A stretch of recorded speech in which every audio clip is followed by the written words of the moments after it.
Merci un petit peu. De cette exceptionnelle initiative lancée par l'Université Al Qadaïyat et l'écosystème de Maroc Tamal.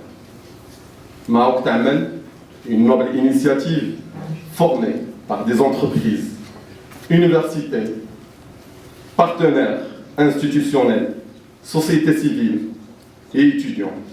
Bonjour, je suis ravi d'être aujourd'hui parmi vous dans l'événement de Tamal Ambassador qui sont en train d'organiser comme première à l'échelle du Maroc, mais aussi à l'échelle de toute la région dans laquelle on opère ce programme de Tamal, une initiative de Job Fair.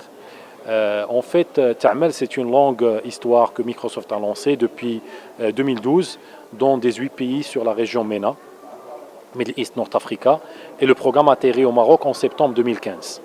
À travers Tamal, en fait, l'idée, c'est d'accompagner les jeunes sur deux démarches, soit pour la création d'entreprises, soit pour la recherche d'emploi. Donc on a monté avec Silatech, qui est en fait une fondation au niveau de la région, pour mettre en place un portail. الوكالة ما يمكن إلا تكون شركة لمثل هذه المبادرات كمبادرة تعمل.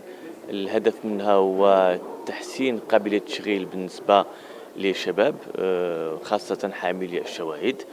التكوين من أجل التشغيل والتكوين من أجل يعني الحصول على شغل. يعني تقنيات الحصول على الشغل هي كذلك ستكون داخلة في المنظومة التكوينية والتعليمية، وهذا اللي تنحاولوا احنا في الوكالة أننا نقوم به إلى جانب الجامعات، إلى جانب مثل هذه المبادرات الجمعوية كمبادرات تعمل.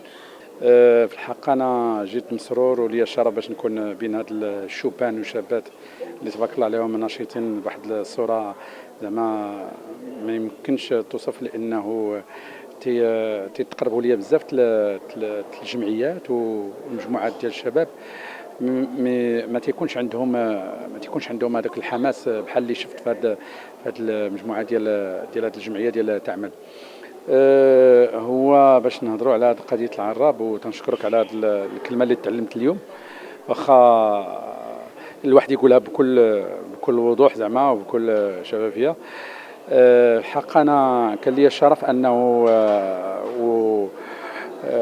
باش انه يجوا عندي ويتقربوا ليا ويبغيو انه يكون عندهم رب عمل اللي الحمد لله بكل تواضع ناجح في حياته، واللي تيبغيو ياخذوه كمثال باش يقتديوا به البناء المستقبل ديالهم.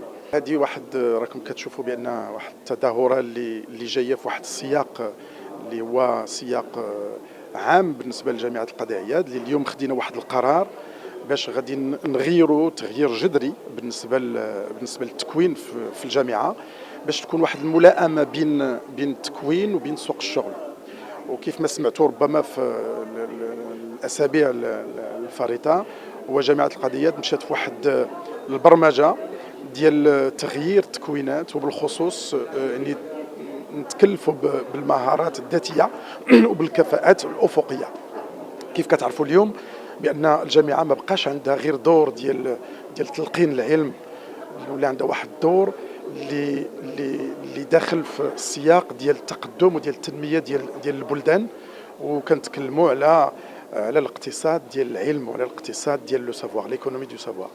Venez nous voir. On a une place pour tout le monde, que vous soyez des entreprises, des étudiants, des institutionnels, on a une place pour tout le monde. Parce que finalement, la jeunesse, c'est notre finalité, et ce n'est pas le moyen. Et il faut faire beaucoup de choses pour notre jeunesse.